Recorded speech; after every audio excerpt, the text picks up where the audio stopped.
Okay, good morning, students. Today, in this online lecture, we are going to discuss introduction part of biology, and today's topic is introduction of biology. Introduction of biology में सबसे पहले हम लोग क्या discuss करें? देखिए, biology start करने से पहले कुछ चीज़ें जानना ज़रूरी है। चैप्टर स्टार्ट करने से पहले कुछ चीज़ें जानना ज़रूरी है। वो सारी चीज़ें हम बायोलॉजी में, इंट्रोडक्शन ऑफ बायोलॉजी टॉपिक्स में ये सारी चीज़ें हम डिस्कस करेंगे। ये बहुत इम्पॉर्टेंट टॉपिक है, बहुत इम्पॉर्टेंट कह सकते हैं लेक्चर्स है, जिसे बहुत बारीकी से जानना बहुत ज़रूरी है। अगर यहाँ आप समझे, अगर यहाँ पर आप समझ करके जो इंट्रोडक्शन ऑफ बायोलॉजी है और जो इसके बाद वाला जो लेक्चर हमारा होगा, वो अगर ये दोनों लेक्चर्स आपने सही से समझ करके अगर इसका असाइनमेंट्स किया आपने, तो आपको फिर बाकी दिनों में आपको दिक्कत नहीं होगा। लेकिन यहाँ पर अगर आपने स्किप करने की कोशिश किया, अगर आपने यहाँ से दूर जाने की कोशिश किया, मतलब इसको अगर आप इग्नोर करने की कोशिश करेंगे, तो आपको हमेशा बायोलॉजी से डर लगा हुआ रहेगा। क्योंकि हम इन दो लेक्चर्स में हम डिस्कस करेंगे कि what is the basic of biology, क्या हमें चीज़ जानना चाहिए। कह सकते हैं अपनी भाषा में हम क्या बोल सकते हैं कि बायोलॉजी का क ख क्या है, ABCD क्या है, what is the ABCD of biology, how can we start biology. हम बहुत सारे ऐसे स्टूडेंट रहते हैं जो बहुत अच्छा पढ़ना चाहते हैं, उनके मन में रहता है कि हम बहुत अच्छा से पढ़ें, लेकिन वो उनको पता नहीं होता है ना कि स्टार्ट कैसे किया जाए। चाहे कोई भी सब्जेक्ट हो, biology, chemistry, physics, maths, start के how to start the subjects if you want to study. अगर आप बहुत अच्छा पढ़ना चाहते हैं, लेकिन आपको मेहनत करने से पहले आपको ये जानना पड़ेगा ना कि किस डायरेक्शन में मेहनत किया जाए। तो इसलिए हम आज बेसिक चीज़ें को डिस्कस करेंगे। बहुत बारीकी से आप समझिएगा और बिल्कुल आपको समझ में आएगा, बट आप कंसंट्रेशन थोड़ा सा रखिएगा, ठीक है। चलिए स्टार्ट करते हैं हम लोग। सबसे पहले हम बात करते हैं कि सबसे पहले हम लोग क्या डिस्कस करेंगे। ये अभी जो हम लेक्चर्स लेंगे उसमें कौन कौन से पॉइंट्स हम लोग डिस्कस करेंगे उसके बारे में बताता हूँ। देखिए, आफ्टर लेक्चर्स के बाद आप आराम से ये जो हमारे सामने अभी स्लाइड्स में दिख रहा है, ये आप आराम से इसका आंसर दे पाएंगे। क्या दे पाएंगे? हम लोग क्या डिस्कस करेंगे अपने लेक्चर्स में अभी, व्हाट इज़ बायोलॉजी, बायोलॉजी है क्या, आखिर बायोलॉजी है क्या, बायोलॉजी का हिस्ट्री क्या है, ये बायोलॉजी कहाँ से स्टार्ट हुआ है ना, इसके किनको फादर ऑफ बायोलॉजी का दर्जा किनको दिया जा रहा है, वो सारी चीज़ें हम डिस्कस करेंगे इसके अंदर। What are different scope of biology, biology का डिफरेंट स्कोप क्या है, क्या फ़ायदा है इसका स्टडी ऑफ बायोलॉजी का, उसके बारे में हम लोग डिस्कस करेंगे। डिफरेंट ब्रांचेस ऑफ बायोलॉजी के बारे में डिस्कस करेंगे। आखिर ये अलग अलग तरह का बायोलॉजी का डिफरेंट टाइप्स क्या है, अलग अलग ब्रांच क्या है, उसके बारे में हम लोग डिस्कस करेंगे, ठीक है। इम्पॉर्टेंस ऑफ बायोलॉजी, बायोलॉजी का क्या इम्पोर्टेंस है, उसके बारे में भी डिस्कस करेंगे। वही सेम चीज़ है, यूजेस बोलिए या इम्पोर्टेंस बोलिए, तो इसके बारे में हम लोग डिस्कस करेंगे। फिर डिस्कस करेंगे relationship of biology with other sciences, क्या रिलेशंस है, क्या दोनों में तालमेल है बायोलॉजी में और दूसरे साइंस में। जैसे मान लो बोलेंगे बायोलॉजी और केमिस्ट्री में क्या तालमेल है, या बायोलॉजी फिजिक्स में क्या तालमेल है, या बायोलॉजी मैथ्स में क्या तालमेल है, ये सारी चीज़ें हम लोग डिस्कस करेंगे, ठीक है। बहुत इंटरेस्टिंग टॉपिक्स है, आप आराम से इसको डिस्कस आप सुनिएगा और समझने की कोशिश कीजिएगा, ठीक है। चलिए एक एक करके हम लोग अब आगे बढ़ते हैं। सबसे पहले हम लोग जानते हैं व्हाट इज़ बायोलॉजी, बायोलॉजी है क्या। Biology is a branch of science, science का ही एक ब्रांच है, which deals with the study of living beings, जिसमें हम लोग क्या पढ़ते हैं, हम लोग लिविंग थिंग्स के बारे में स्टडी करेंगे, ठीक है। बायोलॉजी के अंदर क्या स्टडी करेंगे, लिविंग थिंग्स। देखिए बायोलॉजी, बायो और लॉजी, ये दो तरह अलग अलग शब्द से बना है। Bio means living, logy means study. तो study of living things that is known as biology. क्या है बायोलॉजी? क्या है biology? Is the study of living things या लिविंग बीइंग्स। हम लोग सजीव चीज़ों का स्टडी करेंगे बायोलॉजी के अंतर्गत, ठीक है। ओके, तो हमने देखा बायोलॉजी का डिफिनेशंस क्या होता है। Biology is a branch of science which deals with the study of living beings. एकदम याद रखिएगा, जो एक शॉर्ट डिफिनेशन होता है वो आपको हमेशा याद रहना चाहिए। बाकी इसके अंदर हम बहुत सारी चीज़ें डिस्कस करेंगे, लेकिन एक डिफिनेशंस आपको आना चाहिए, ठीक है। अगर कोई पूछा आपको कि बायोलॉजी क्या होता है, बायोलॉजी को डिफाइन करने के लिए आपको आना चाहिए। बायो का मतलब क्या होता है, लॉजी का मतलब, देखिए साइंस ऐसा है ना, साइंस में आप वर्ड को अगर आप तोड़ तोड़ के समझेंगे, अगर आपने वर्ड को समझ लिया, उसमें से आपका डिफिनेशन सामने आ जाता है बहुत सारे वर्ड में, ठीक है। तो बायोलॉजी क्या है? It is a branch of science which deals with the study of living beings. Okay, अब देखिए जब हम स्टडी ऑफ लिविंग बीइंग्स बोलते हैं तो ये शुरुआत कोई भी लिविंग बीइंग्स हो सकता है, चाहे बैक्टीरिया हो या कोई एनिमल हो या कोई प्लांट्स हो या कुछ भी हो। तो कहने का मतलब ये पूरे चीज़ों को, जितने भी हमारे पृथ्वी पर जितने ब्रह्मांड में लिविंग थिंग्स हैं, उनके बारे में स्टडी को हम बोल रहे हैं बायोलॉजी। क्लियर? तो इसको दूसरे तरीके से कैसे डिफाइन कर सकते हैं? अब biology is the natural science that studies life.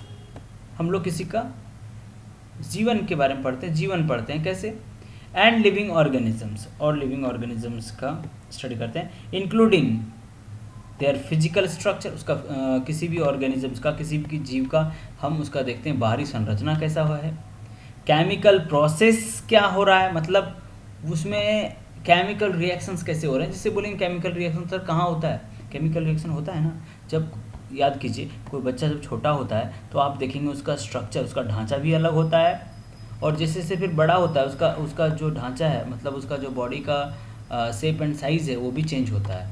जैसे फिर आप खुद का अपना फ़ोटो देखेंगे ना बचपन का, तो अभी से तुलना करेंगे तो बिल्कुल डिफरेंट आपको नज़र आएगा।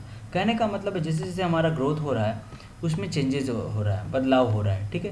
तो ये बदलाव क्यों हो रहा है? क्योंकि इसके अंदर आप बोलेंगे ठीक है ये बदलाव हो रहा है, चेंजेज हो रहा है, ठीक है, फिजिकल चेंजेज हो रहा है, फिजिकल स्ट्रक्चर में चेंजेज हो रहा है, ठीक है। अब केमिकल चेंजेस कैसे हो रहा है? केमिकल चेंज ऐसे हो रहा है जैसे आपने खाना खाया, ठीक है, खाना खाया, आपने खा लिया, इसके बाद ये खाना धीरे धीरे डाइजेस्ट होता है, डाइजेस्ट होने के बाद उससे वो जो एनर्जी ऊर्जा निकलता है, तभी तो आप काम कर पाते हैं। आप अगर खाना नहीं खाएंगे तो आपके अंदर ऊर्जा नहीं बनेगा, और अगर ऊर्जा नहीं बनेगा तो आप फिर वो बहुत सारे जो फंक्शंस आपके बॉडी में हो रहा है वो फंक्शंस नहीं हो पाएगा, आप बाहरी जो भी काम कर रहे हैं वो नहीं कर पाएंगे, कहने का मतलब है।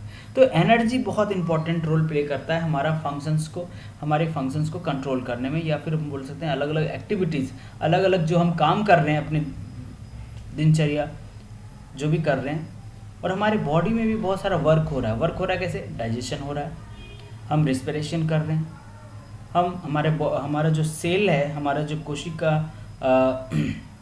उसका धीरे धीरे डिवीज़न हो रहा है, मतलब बढ़ रहा है, एक कोशिका से दूसरा तीसरा, इस तरह से जो डिवीज़न हो रहा है। कहने का मतलब बहुत सारा रिएक्शंस जो हमारे बॉडी में हो रहा है ना, वो हमारे बॉडी के फंक्शंस को कोरिलेट करता है, फंक्शंस को कैरी आउट करने में, मतलब फंक्शन जो हो रहा है वो कौन कंट्रोल कर रहा है? हमारे अंदर जो रिएक्शंस हो रहा है वो कहीं ना कहीं कंट्रोल कर रहा है। तो याद रखिएगा हमारे बॉडी के अंदर भी बहुत सारा रिएक्शंस होता है, ठीक है, कि कैसे हमने खाना खाया, खाना खाने के बाद वो कैसे एनर्जी में ऊर्जा कैसे वो बना, वो स्टडी करना भी बायोलॉजी के अंदर है, ठीक है।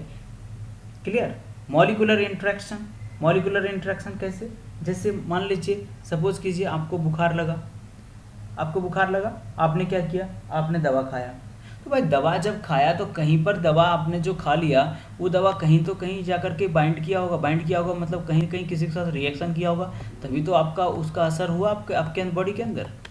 तो ये इंट्रैक्शन जो हो रहा है, मॉलिक्यूल्स का इंट्रैक्शन जो हो रहा है दूसरे मॉलिक्यूल से, ये भी इंट्रैक्शन हमारे बॉडी के अंदर लिविंग थिंग्स के अंदर होता है, लिविंग बीइंग्स के अंदर होता है, और उसकी स्टडी को भी हम लोग बायोलॉजी बोलते हैं। तो बायोलॉजी के अंदर हम सब पढ़ रहे हैं, क्या पढ़ रहे हैं?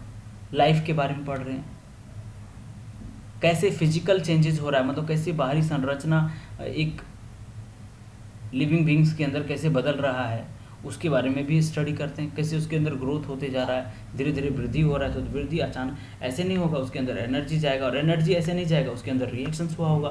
तो ये सारी कंप्लीट चीज़ें हम लोग पढ़ते हैं बायोलॉजी के अंदर। कैसे इवोल्यूशन कैसे हो रहा है, इवोल्यूशन क्या है, देखिए समझिएगा, बहुत इंपॉर्टेंट चीज़ है।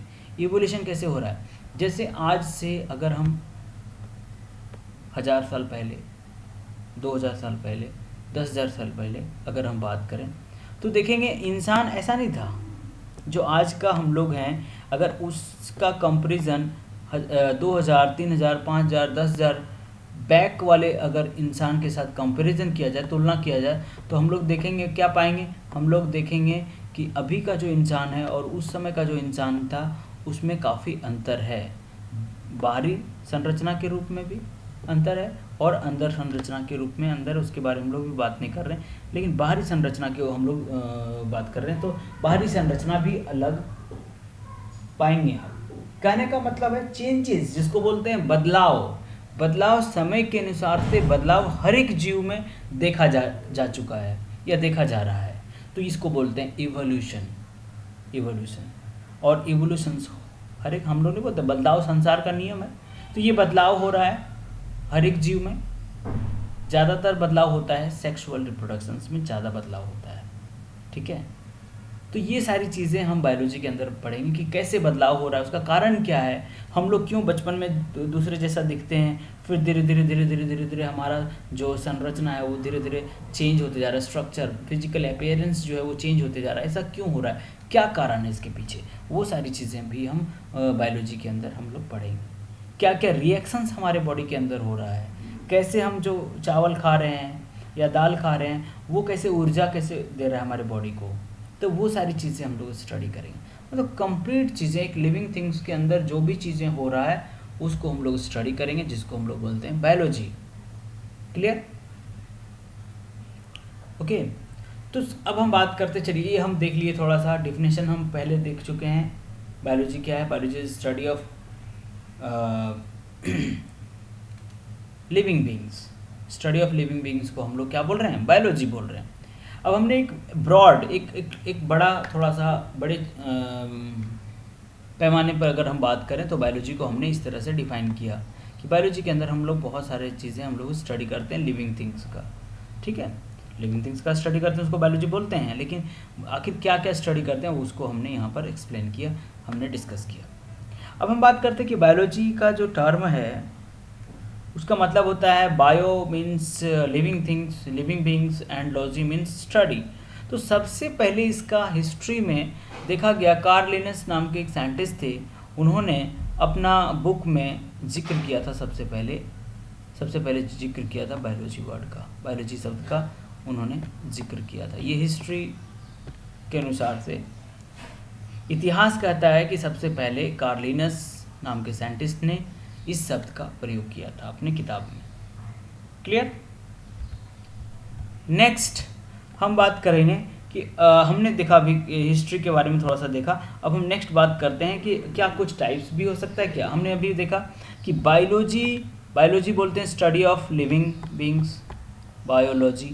अब बायोलॉजी को का अलग अलग तरीके, जैसे हम प्लांट का अगर स्टडी करें, एनिमल का स्टडी करें, तो उसको अलग नाम दिया गया, दैट इज़ अलग ब्रांच में रखा गया, ठीक है, अलग ब्रांच रखा। बायोलॉजी की भी अलग अलग ब्रांचेज हैं।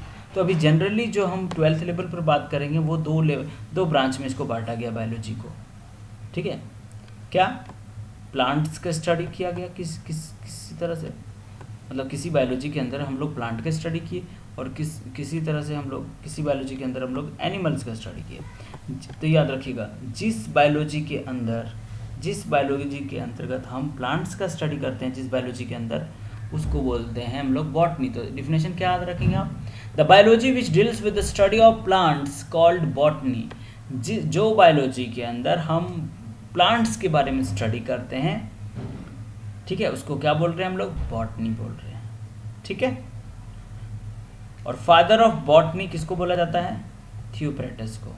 इन्होंने प्लांट्स के ऊपर काम किया था, ठीक है, इसलिए इनको बोलते हैं हम लोग।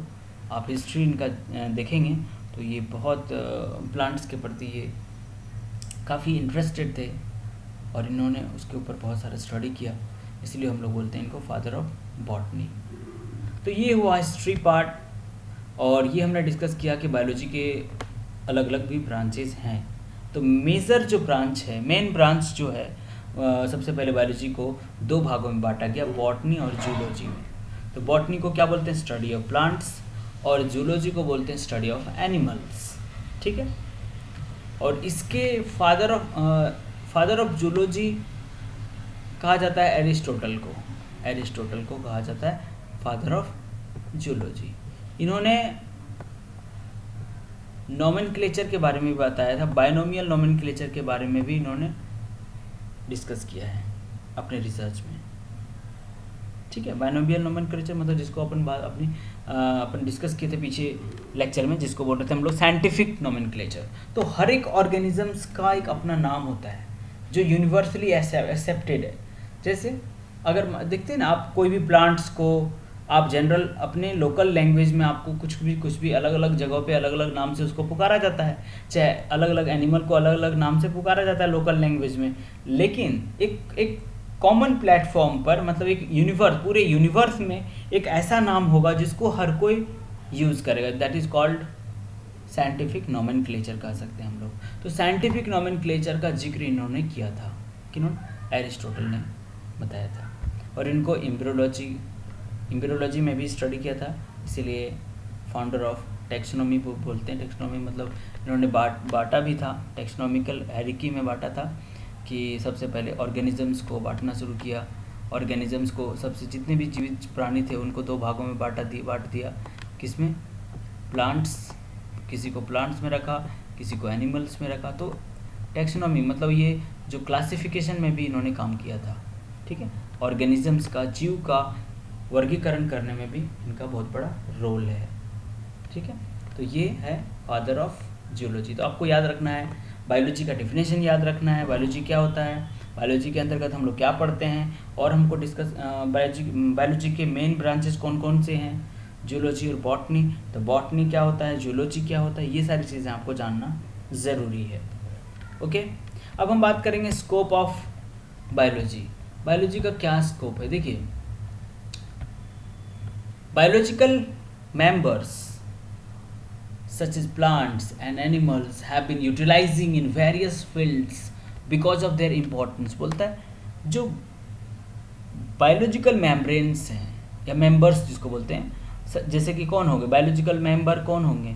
प्लांट्स होंगे या एनिमल होंगे। प्लांट्स की स्टडी को हमने क्या बोला, बॉटनी के अंतर्गत हम लोग पढ़ते हैं, और एनिमल्स की स्टडी हम लोग जूलॉजी के अंदर पढ़ते हैं। तो ये जो अलग अलग बायोलॉजिकल मेंबर्स हैं, इसका क्या इंपॉर्टेंस है, इसकी क्या, जैसे प्लांट्स, हम बोलेंगे प्लांट्स का क्या यूज़ है? प्लांट्स का बहुत सारे यूज़ है। कैसे? प्लांट्स से सबसे पहले तो प्लांट्स जो है वो हमारे वातावरण, इकोलॉजिकल बैलेंस, ठीक है, इकोलॉजिकल बैलेंस में बहुत बड़ा रोल है। जैसे हमें क्या करता है, प्लांट्स जो है हमें ऑक्सीजन प्रदान करता है, ठीक है, और हम लोग जो कार्बन डाइऑक्साइड छोड़ते हैं वो प्लांट्स लेता है। तो पहला तो काम हो गया, ये एक तरह से लाइफ सेविंग है, लाइफ को यही कंट्रोल कर रहा है। दूसरी बात, प्लांट्स जो है, जहाँ पर प्लांट्स होते हैं वो क्या करेगा, वो कहीं ना कहीं आप देखते होंगे, वो कहीं ना कहीं क्या, जो क्लाइमेट को कंट्रोल कर रहा है, ठीक है, ऑब्वियसली। अब हम बात करें एनिमल्स का, एनिमल्स क्या करता है, फूड चेन में हेल्प करता है। फूड चेन कैसे? जैसे मान लीजिए ग्रास को कोई हिरन खाया, हिरन को फिर कोई बाघ खाया, फिर बाघ, ये जो फूड चेन है एक दूसरे पर डिपेंडेंसी है। अगर ये नहीं रहेगा तो वो नहीं रहेगा, वो नहीं रहेगा तो वो नहीं रहेगा। तो कहने का मतलब है यहाँ पर पृथ्वी पर एक दूसरे के ऊपर हम निर्भर हैं। प्लांट्स एनिमल्स के ऊपर निर्भर है, एनिमल्स प्लांट्स के ऊपर निर्भर है, और बहुत सारे प्लांट्स में भी आपस में एक दूसरे पर डिपेंडेंट है, एनिमल भी एक दूसरे पर डिपेंडेंट है। तो ये जो आपस में एक दूसरे के साथ जो कोरिलेशन है, रिलेशन है, ये बहुत बड़ा इंपॉर्टेंट रोल प्ले करता है। ये जो अगर ये नहीं रहता तो हमारा लाइफ यहाँ पर एग्जिस्ट नहीं हो पाता। Clear?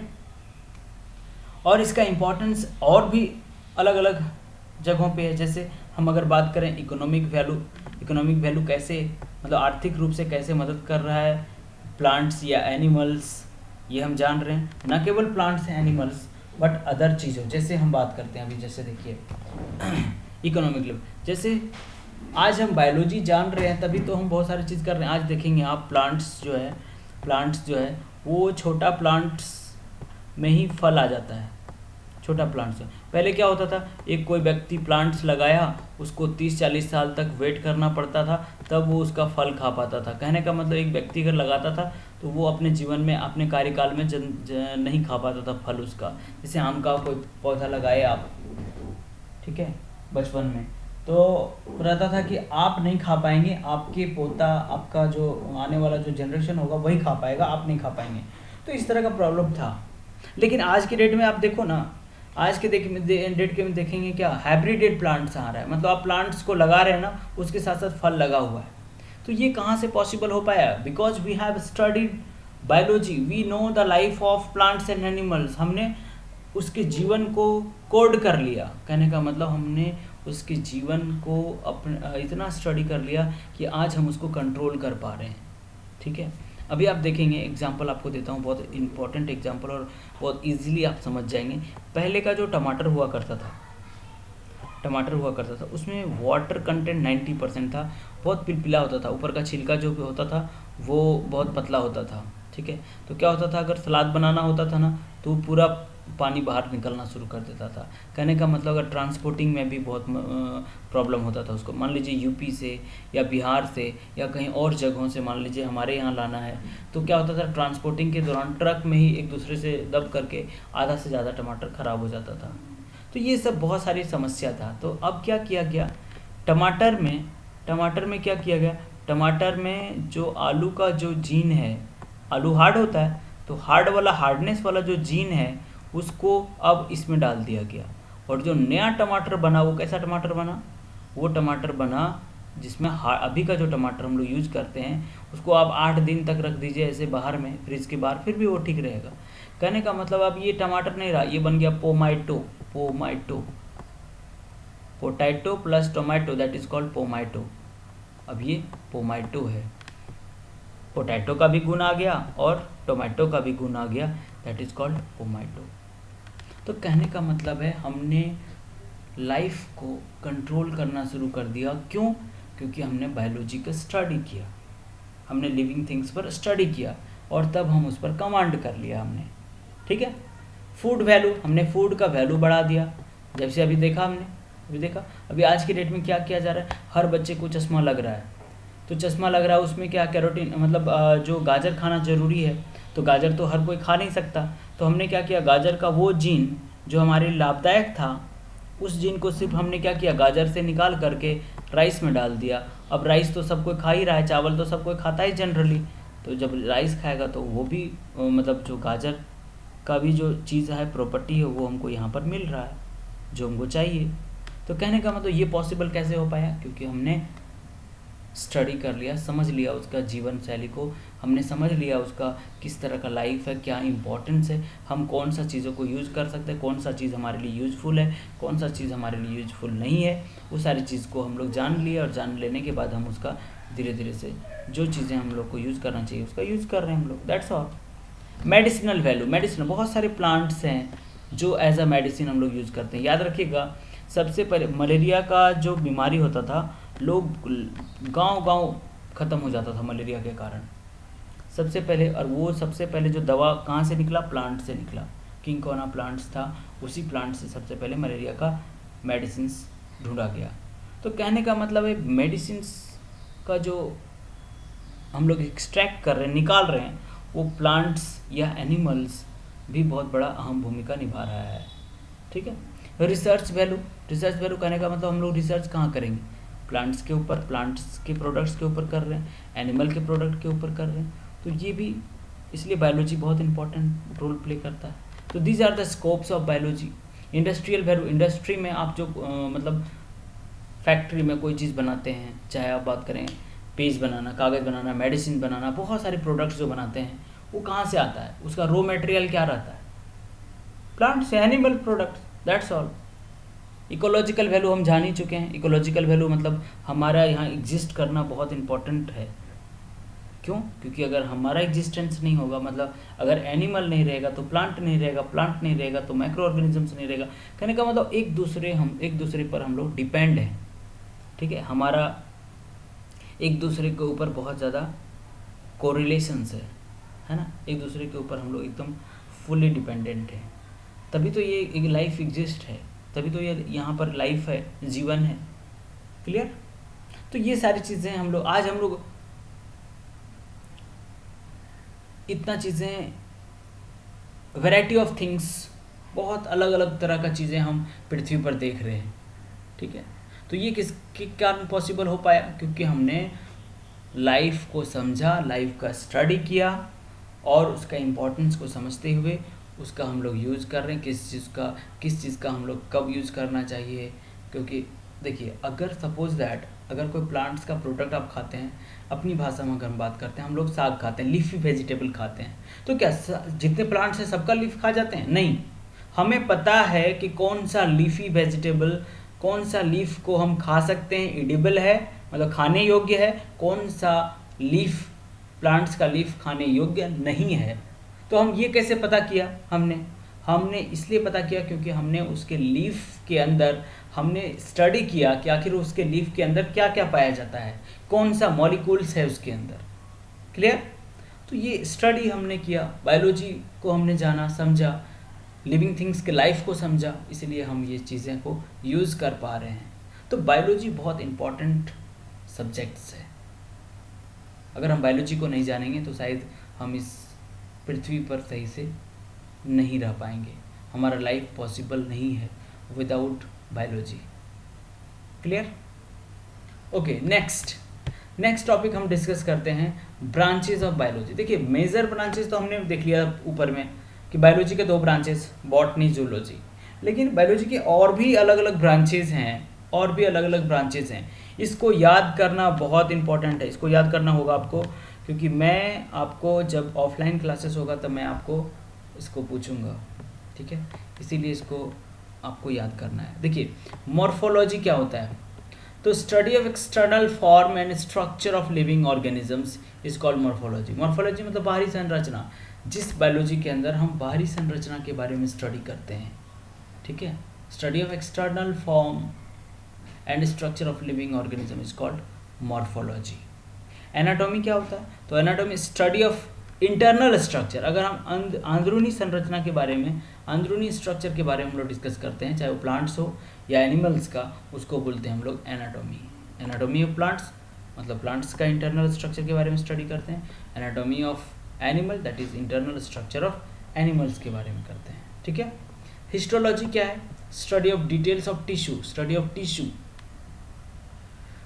That is called histology. Psychology क्या है? Study of human behaviour and mental quality. इंसान का मानसिक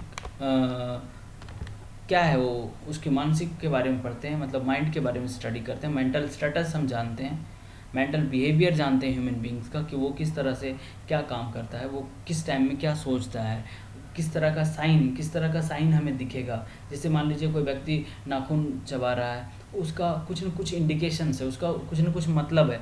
आप देखेंगे कभी किसी बच्चे को अगर कुछ क्वेश्चन पूछा जाता है तो वो तुरंत उंगली मुंह में लेता है, और या फिर वो, तो अलग अलग जो साइन है, बिहेवियर है, तो ये बिहेवियर का स्टडी करना को बोलते हैं हम लोग psychology. Clear? Palaeontology the study of extinct and fossils of organisms. उसी तरह से mycology study of fungi, psychology study of algae, bryology study of living wards and mosses. अब इसके बारे में एल्गी, फंजाई, फॉसिल ऑर्गेनिजम्स, ये सारी चीज़ें के बारे में हम अभी डिस्कस नहीं कर रहा हूँ, क्योंकि हमारा आगे का स्टडी में ये सब चीज़ें आएगा। लेकिन सिर्फ आपको ब्रांचेज ऑफ साइंस बताना था कि साइंस का, या फिर कह सकते हैं कि बायोलॉजी के अलग अलग ब्रांचेज होते हैं, ये बताने के लिए बस मैं आपको ये बता रहा हूँ, ठीक है। बाकी इसको आप याद कर सकते हैं। अभी जस्ट छोटा छोटा डिफिनेशन मैंने दिया है, लेकिन आपको अभी एम्फीबियंस नहीं पता, रेप्टाइल्स नहीं पता, मैमल्स नहीं पता, तो ये सब चीज़ें के बारे में हम लोग फर्दर स्टडी करेंगे, बाद में स्टडी करेंगे। लेकिन सिर्फ आपको स्टडी जान लेना है कि स्टडी ऑफ इंसेक्ट्स को क्या बोलते हैं, स्टडी ऑफ बर्ड्स को क्या बोलते हैं, स्टडी ऑफ मैमल्स को क्या बोलते हैं, स्टडी ऑफ एम्फीबियंस को क्या बोलते हैं, ठीक है, स्टडी ऑफ वर्म्स या लिवर ऑट्स को क्या बोलते हैं, ठीक है। ये सारी चीज़ें हम लोग अभी आप सिर्फ याद कर लीजिएगा, बाकी हम लोग फर्दर बाद में जब हमारा चैप्टर स्टार्ट होगा उसमें से ये सारी चीज़ें के बारे में डिटेल हम लोग पढ़ेंगे। क्लियर? तो हम डिटेल एकदम नहीं जा रहे हैं, बस एक डिफिनेशंस आपको बताना चाह रहा था और अलग अलग ब्रांचेस के बारे में बताना चाह रहा था कि बायोलॉजी में बहुत सारे ब्रांचेज हैं, ठीक है। एक लिविंग ऑर्गेनिजम्स के अंदर अगर के बारे में हम पढ़ेंगे तो वो एक बायोलॉजी का एक अलग ब्रांच है। वायरस के बारे में हम अगर पढ़ेंगे तो बायोलॉजी का एक अलग ब्रांच वो हो गया।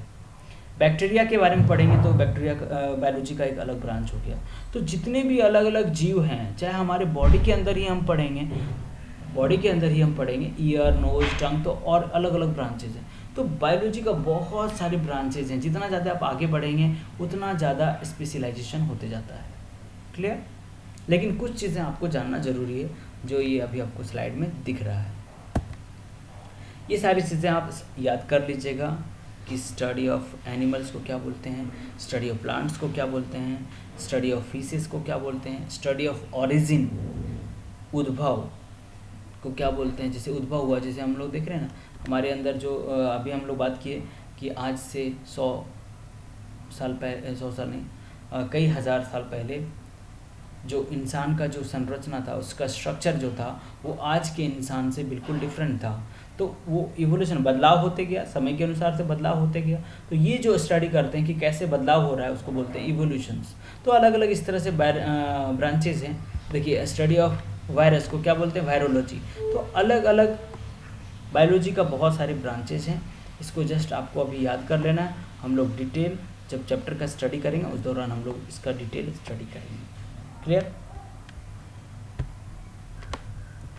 नेक्स्ट हम बात करते हैं आखिर क्या रिलेशन है बायोलॉजी का और केमिस्ट्री का। बहुत इंपॉर्टेंट चीज़ है। देखिए, जिस तरह से केमिस्ट्री के अंदर हम केमिकल रिएक्शंस पढ़ते हैं कि केमिकल रिएक्शंस कैसे होता है, क्या होता है, वो सारी चीज़ें के अंदर इसके बारे में पढ़ते हैं, उसी तरह से यहाँ पर भी बॉडी का भी अपना केमिस्ट्री है। मतलब बॉडी में भी रिएक्शंस होता है,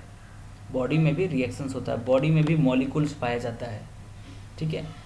अभी हमने बताया ना कि अगर मान लीजिए आपका अगर पीएच, अगर आपका माउथ का पीएच, मतलब मुंह में अगर जो पीएच होना चाहिए था, ठीक है, एसिड क्या होता है, एसिडिटी और बेसिसिटी जो है, अगर उसका जितना नॉर्मल वैल्यू पीएच का है, अगर उससे कम या ज़्यादा हो जाए तो आपका माउथ में प्रॉब्लम होना शुरू हो जाएगा। अगर आपके पेट में जितना पीएच होना चाहिए, अगर उसका मान घट जाए या बढ़ जाए तो प्रॉब्लम होना शुरू हो जाएगा। कहने का मतलब है कि हमारे बॉडी में भी रिएक्शंस होता है, और वो रिएक्शंस क्या करता है, वो रिएक्शंस हमारे बॉडी के मैकेनिज़्म को कंट्रोल करता है। मतलब हमारा जो शरीर में बहुत सारा फंक्शन हो रहा है उसको कंट्रोल करता है, ठीक है।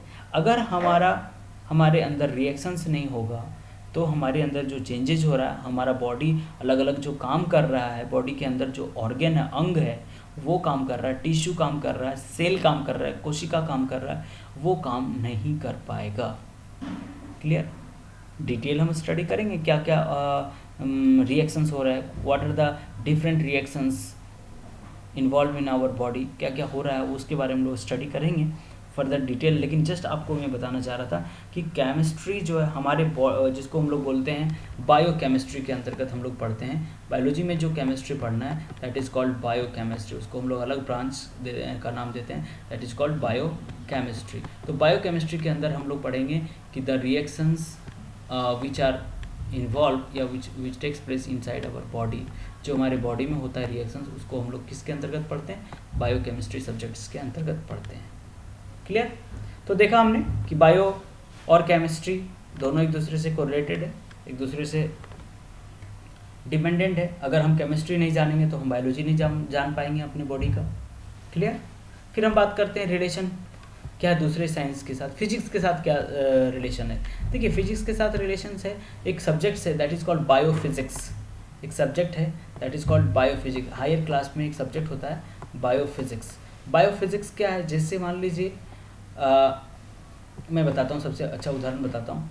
जैसे आपने एक अंडा खाया, कच्चा अंडा खाओ और उसी अंडा को आप पका करके खाओ, मतलब आमलेट बना करके खाओ, और एक अंडा को कच्चा खाओ, दोनों में तो सेम प्रोटीन रहेगा भाई, अंडा तो भी है और वही अंडा है, तो कहने का मतलब है, लेकिन इसमें प्रोटीन जो है वो अलग अलग मिलता है। तो ऐसा क्या हुआ इस केस में, पका के आपने खाया तो प्रोटीन चेंज कैसे हो गया? प्रोटीन इस वजह से चेंज हुआ क्योंकि इसका स्ट्रक्चर चेंज हो जाता है। मान लीजिए प्रोटीन का स्ट्रक्चर कच्चा अंडा में इस तरह से था, लेकिन आपने जब पकाया उसका तो उसका स्ट्रक्चर जो है वो चेंज हो गया, ठीक है। तो ये स्ट्रक्चर चेंज होने की वजह से क्या हुआ? फंक्शन भी चेंज हुआ। तो ये जो हम जिस केमिस्ट्री के, जिस बायोलॉजी के अंदर हम पढ़ते हैं कि स्ट्रक्चर कैसे चेंज हो रहा है, उसका स्ट्रक्चर कैसे हम देख पाएंगे, कैसे पता कर पाएंगे कि स्ट्रक्चर चेंज किया कि नहीं किया, क्लियर? ये सारी चीज़ें जिसके अंदर हम पढ़ते हैं उसको बोलते हैं बायोफिजिक्स। तो फिजिक्स का भी हम स्टडी करते हैं, फिजिक्स का बहुत बड़ा रोल है बायोलॉजी में। देखिए कैसे एक दूसरे से कोरिलेट है, एक दूसरे से कैसे डिपेंडेंट है या कह सकते हैं, ठीक है। तो यहाँ पर हम लोग क्या करेंगे, फिजिक्स का भी बहुत बड़ा यूज़ है, बहुत बड़ा रोल है बायोलॉजी के अंदर, क्लियर। नेक्स्ट हम बात करेंगे रिलेशंस विद ज्योग्राफी। ज्योग्राफी का क्या रिलेशन है? देखिए ज्योग्राफी का भी बहुत बड़ा अहम भूमिका है। कैसे? आपको मैं बताता हूँ, इन जनरल टर्म से बताता हूँ ताकि आपको समझ में आ जाए। आपने अभी एक दवा बनाया, जैसे कोरोना, अभी कोरोना का जो चल रहा है, कोरोना का जो प्रॉब्लम चल रहा है, कोविड-19 से के खिलाफ एक आपने वैक्सीन बनाया, वैक्सीन डिज़ाइन कर लिया, ठीक है। तो वैक्सीन तो डिज़ाइन कर लिया, क्या ये वैक्सीन पूरे यूनिवर्स में या पूरे वर्ल्ड में क्या ये वैक्सीन मान्य होगा? जो एक ही वैक्सीन क्या हर जगह काम कर सकता है? नहीं कर सकता है। क्यों? क्योंकि हर एक जगह का क्लाइमेटिक रीजन अलग है, क्लाइमेटिक कंडीशंस अलग है, तो टेम्परेचर अलग है, वो हर तरह का अलग अलग फैक्टर्स है। मतलब भाई एक जगह पे ज़्यादा गर्म है तो एक जगह पे कम गर्म है, तो एक जगह पे ठंडा बिल्कुल है, तो एक या फिर वहाँ पर प्रेशर, टेम्परेचर सब चेंज कर रहा है। तो कैसे काम कर सकता है एक ही वैक्सीन? नहीं काम कर सकता है, ठीक है।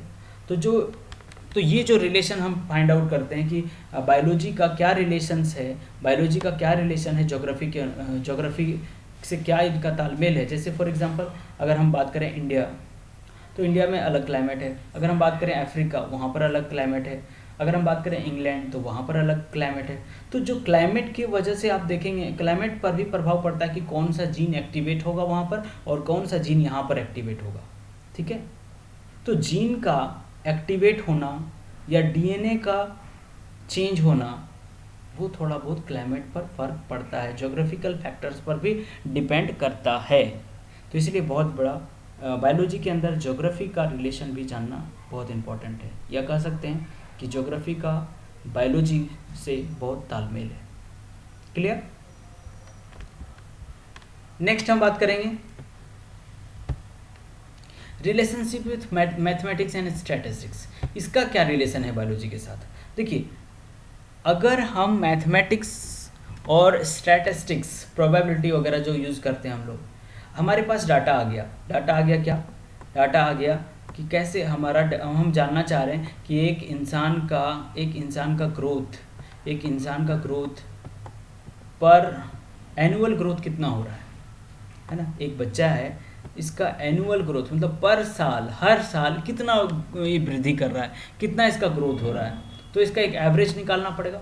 तो वो जो हम निकाल रहे हैं एक एवरेज, मतलब कैलकुलेशन करके जो निकाल रहे हैं, वो सारा कैसे निकाल रहे हैं? मैथमेटिक्स यूज़ कर रहे हैं, स्टैटिस्टिक्स यूज़ कर रहे हैं। तो स्टैटिस्टिक्स का बायोलॉजी से भी बहुत एक दूसरे का बहुत कोरिलेशंस है, ठीक है। Without knowing mathematics and statistics we can't imagine the biology. Biology को जानने के लिए हमें मैथमेटिक्स भी जानना पड़ेगा, स्टैटिस्टिक्स भी जानना पड़ेगा, क्लियर।